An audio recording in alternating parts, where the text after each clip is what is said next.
Clampetts. Why, you the prettiest thing I ain't never in all my born days. How'd an old mountain goat like me ever get a young'un like you? You're a queen. That's what you are in that shiny dress standing there. You're a queen. Feel it, Paul. It's slicker than a toad's belly. I'll give you if it ain't. What kind of dress they call that? Well, this is what you call a ball gown. A ball gown? Well, you's even catching on to what they's named. Well, Miss Hathaway, she pinned a piece of paper onto every dress she got me, telling what it was for. You better tote along the shotgun and keep fellas away. Oh, no, Paul. That's what I'm going out for, to meet some fellas. Hallelujah. You know, you're going to find out something I've been saying is the truth. You don't have to dress up in boys' clothes to have fun with boys. I'm going to keep my promise, Paul. I ain't going to wear nothing but dresses for 3 whole days. And I'm going to keep my promise, too. If you don't have just as much fun as you did climbing trees and wrestling, you can go back to wearing your pants and shirt. Goodbye, Paul.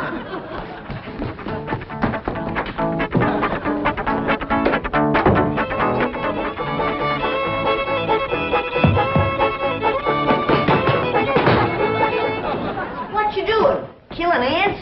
Hey, this place ain't got no ants. I'll tell you something else it ain't got. That's me. I'm gonna pack up and go home. Now, wait a minute. Hold on there. This is home. Not to me it ain't. And for my part, they can give Beverly Hills back to the Indians. Or whoever else was fool enough to come here in the first place. Come on, let's go in here and sit down and we'll talk this whole thing over. You just got your back up because the police made us get rid of all our cows and pigs and chickens and stuff. Well, that didn't help none.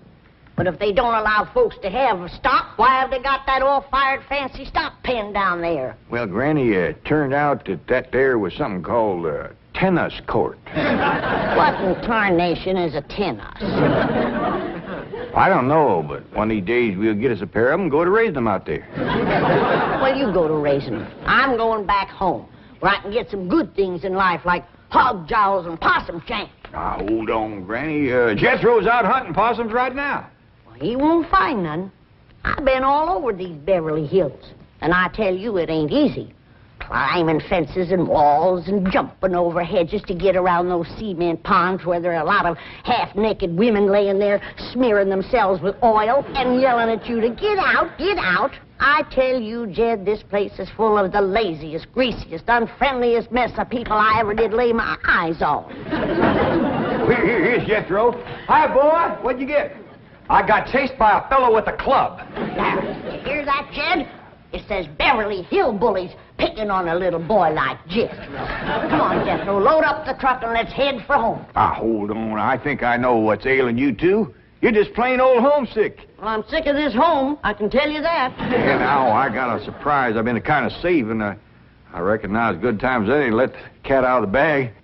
We need pigs and chickens, and he gets us a cat. Now, that ain't the surprise, Granny. The surprise is Pearl's coming out here. Ma's coming out here? Yeah, and she's bringing your sister Jethrine. Hot diggity dog. Yeah, I wrote her a letter. I said, Pearl, I says, why don't you come out here and bring Jethrine? We got lots of room and plenty to eat, and we sure is a hanker to see you. Oh, boy. I gotta get us some possum now, because if there's one thing Ma and Jethrine likes, it's grits and possum shanks. You don't look particular cheered up, Granny. Jed, you might fool that boy with a story like that, but not me. What do you mean? Since when can you write letters? Well, now, hold on, Granny. Now, wait a minute. Wait a minute. Granny, I didn't write that letter by hand. Held the pencil twist your toes, did you? No, I wrote it by a new way. The banker's secretary showed me. It's called dictation. What's dictation? Oh, it's wonderful, Granny. You just talk, and she writes it down. She sure must write fast. Yeah, with a bad hand, too. She got a bad hand? This one, she calls it her shorthand. I don't care how many letters you dictate, Jed. Pearl ain't a-coming out here. Leastwise, not right now. Well, sure she is, Granny. She's looking to find a husband for Jethrine. I'll tell you who Pearl is looking to get a husband for her. Pearl. And I think she's got her cap set for that oil man that bought your swamp. Mr. Brewster? Why, he lives clean over to Tulsa. Yeah, but pumping oil brings him over to your place. And I'll bet you pigs to polecats that when he shows up, Pearl ain't fur behind.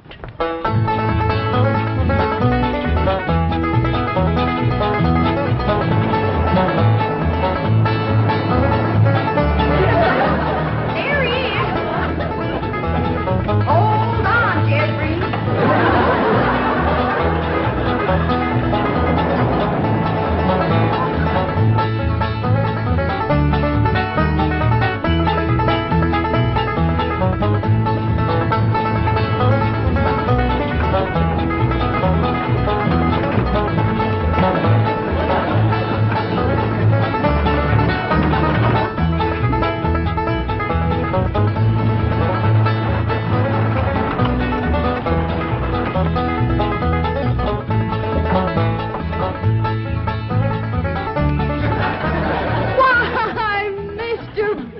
Of all people, fancy meeting you here. Small world, ain't it? Yes, it certainly is. Oh, this here's my daughter, Jethreen.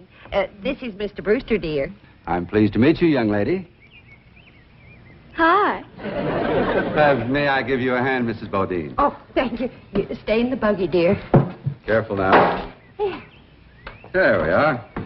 Well, I see you girls are on your way to a Halloween party. What kind of party? Halloween. What's a Halloween? You don't celebrate Halloween here in the hills? Well, I never heard of it. What's it like? Well, it's an occasion where everyone gets dressed up in their most beautiful clothes. Oh, these old things, they're just something I threw together myself. Well, they look like they came from Saks. Well, they didn't. I made them with store-bought yard goods. Didn't I, Jethreen? Yes, sir. What brings you girls here on this beautiful Indian summer day? Following you. we was headed this way anyway. I promised to keep an eye on the old home place for Cousin Jed, remember? Mm. Oh, I hope he won't mind that I had a telephone put in the cabin. You see, we're using it as a sort of a field office. Oh, he won't mind. Especially if you would show it to me and I could see for myself that there was no damage done to the cabin. Well, that's quite all right. Come along, huh? Yes, sir. Stay in the buggy, dear. Well, perhaps you'd like to stretch your legs. They're long enough now. Jethreen's awful tall for her age. She takes after her father. Her late father, that is. I'm a widow. Yes, I believe you told me. Oh, that's right. That's when you told me you was a widower. Yes. You, still are, I suppose. A widower? No, yes. Stay in the buggy, dear.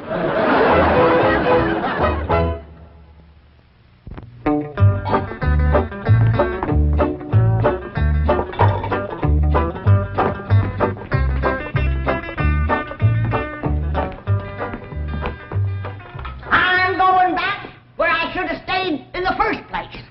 Now, Granny, before you do something you're liable to be sorry for, you better take another look around. See all the nice things we got here that you wouldn't have back home. Like what? Like this great big cooking room, for one thing. Why, you could take our whole cabinet and put it right in this one room. Well, if you did that, I might stay. What about them big ice boxes? Ain't got nothing like them back home. Didn't need 'em. Got nippy in the fall like the good Lord intended it to. This crazy California stays warm all year round. Well, that's awful good for growing things. Look at that fruit there. Did you ever in your whole born days ever see anything as pretty as that fruit? Don't spoil neither. Don't taste neither. Oh, now. Jethro ate a whole bunch of them grapes. 2 apples, a pear, and a whole handful of strawberries. And he said there wasn't one bit of juice in the whole kit and caboodle of them. He said it was dry as wax.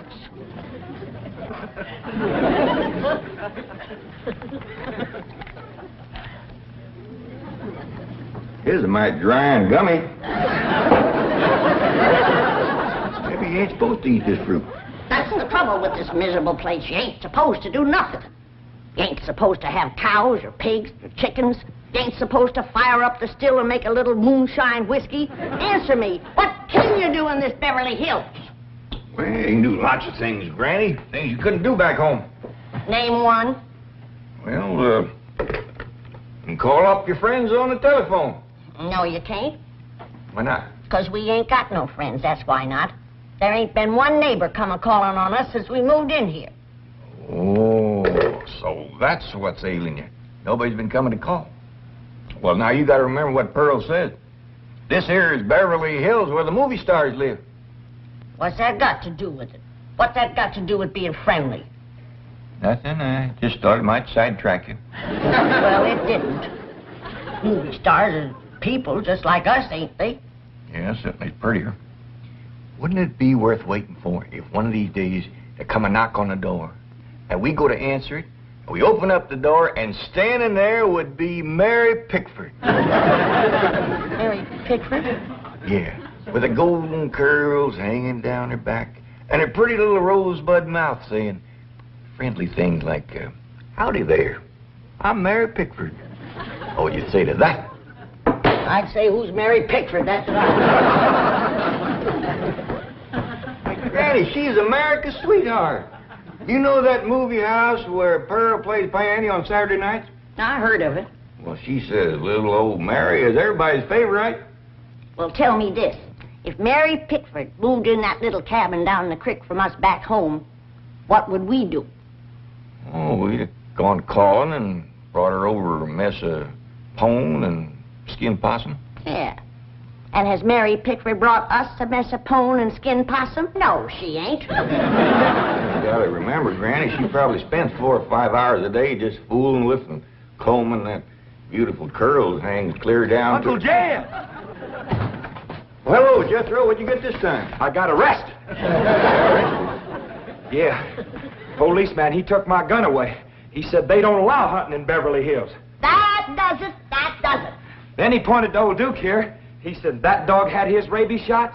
And I said, no, sir, that dog ain't had nothing shot. I'm careful with a gun. What'd he say? He said, oh, a wise guy, huh? So he put Duke and me in his police car. But we jumped out and run.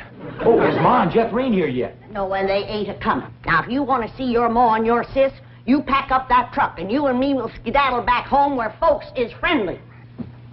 Now, Granny. Doggone if she ain't the muleyest little woman. Granny, now just a minute. Now, Granny, will you just let me say one thing? Well, you be quick, because I got a long trip ahead of me. Granny, I know it ain't been easy for you out here. New things is always vexing, especially at your age. But I'm bound and determined to keep this family together.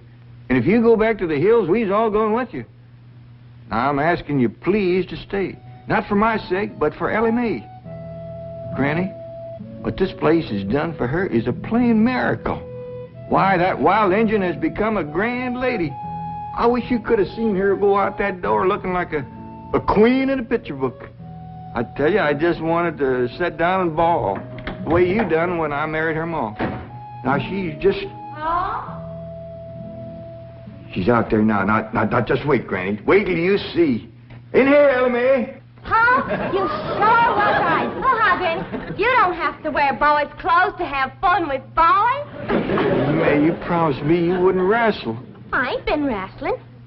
Then what have you been doing in your ball gown? Doing what I'm supposed to do, playing ball. Oh, I made 2 touchdowns and kicked 3 field goals.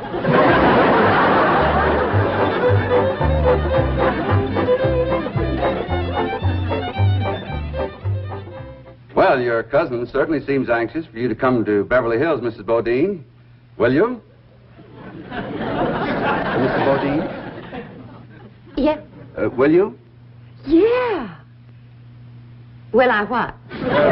Go to Beverly Hills to visit your cousin, Mr. Clampett. Oh, well, not right now. I'm awful busy. You see, I do fancy sewing and hat making and give beauty courses and personality building and music lessons. Then on Saturday, I play the piano over the movie show to Oxford. And then, of course, there are my young ones, Jethro and Jethrine. Of course, they're no trouble. Jethro's in California, and Jethrine, she's fixing to get married. Well, congratulations. When's the wedding? Soon as she finds a fella. Well, you certainly are a busy woman, Mrs. Bodine. Yeah. As Cousin Jed used to say, Pearlie Tay, The fella that gets you sure don't have to worry about supporting you. This is the phone I was telling you about. It's called a field telephone. Now, with this, I can communicate directly with the men working at the drilling site.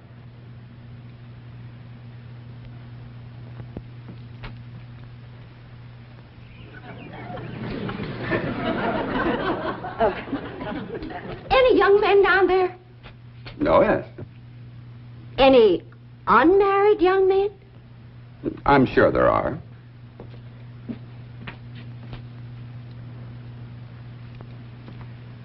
Any tall unmarried young men? Well, they're probably all sizes. Yeah. Suppose it gets pretty lonesome working down there. Well, it's very likely. This is rather an isolated area. Any specially tall, specially lonesome, unmarried young ones? I don't think I can call any by name, no. Uh-huh.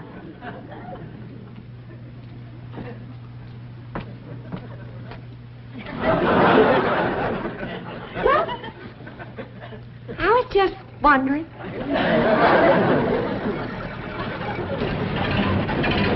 Excuse me, ma'am.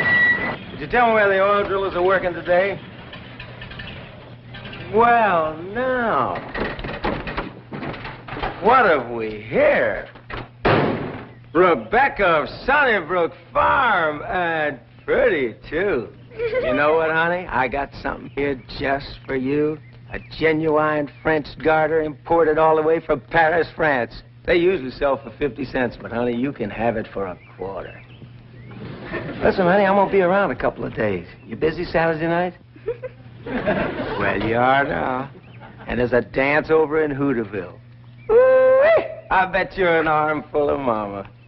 I mean it, honey. I like big girls. You just do things to me. You carry me away. All right. Hey, what's going on here?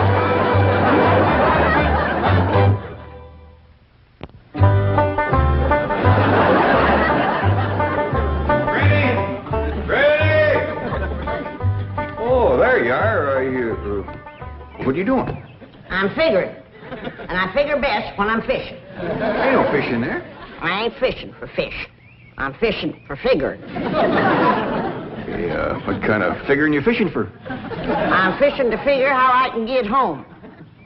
Now, Granny, I've been doing some figuring, too. And you know, I think I got it figured out how come the neighbors ain't come to visit us.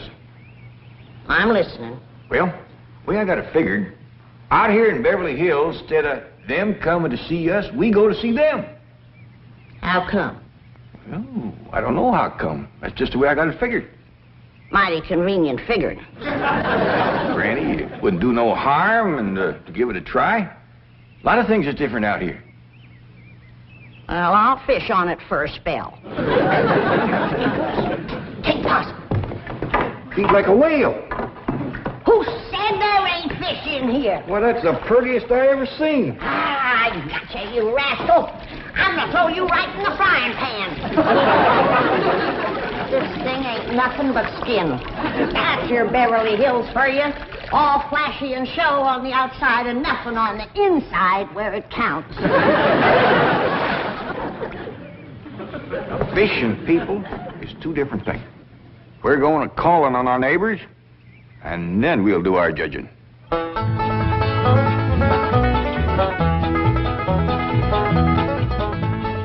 Well, let's see now. Which neighbor shall we call on first? Mr. Drysdale's off in Boston with his missus, so let's go this way.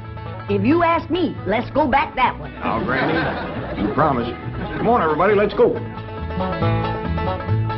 You reckon they'll give us a mess of pone or something, Pa? Or maybe some salted down possum. Probably so lie on us.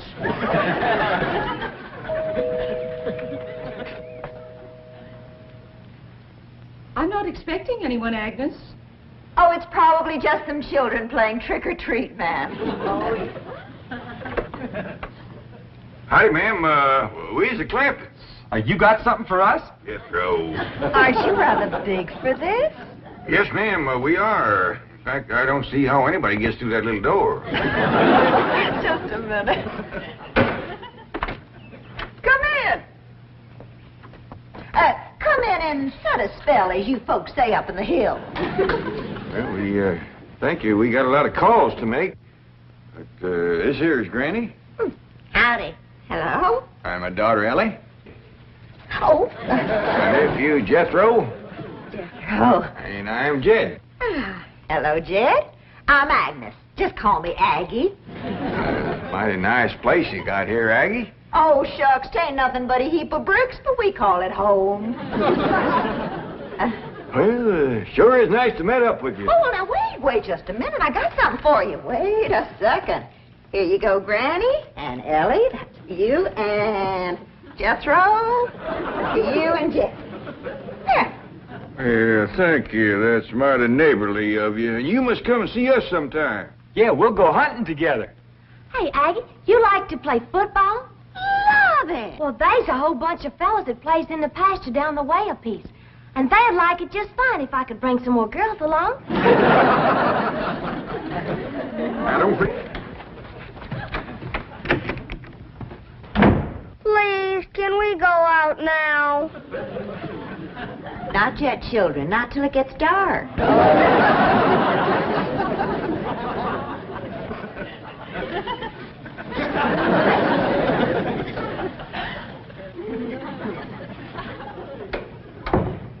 Ain't that the most pitiful thing? Heart-rendering.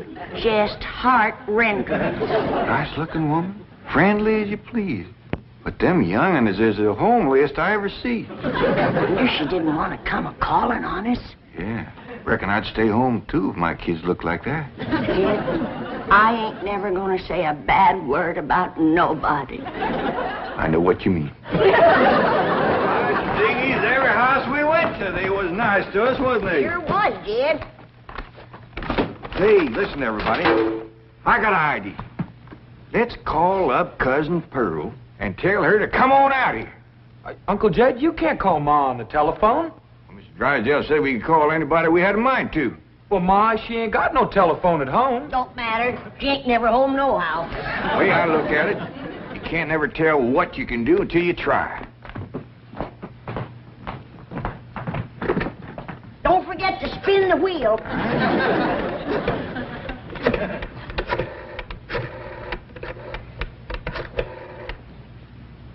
Howdy, ma'am. I want to talk to Pearl Bodine back in Oxford. That's right, operator. J.D. Clampett in Beverly Hills. Oh, Jed's sure gonna be surprised to hear me talking at him on this thing. Oh, they're ready to make the connection. Hello? Jed! That you, Jed? You betcha it is. Hello, Pearl, you old rascal. What you doing down there? Huh, that ain't Pearl. This here's Ellie. Jethro talk in a minute, but first I want to say something. You gotta come out here to Beverly Hills and bring Jethrine. If she can't get a husband out here, there ain't no hope.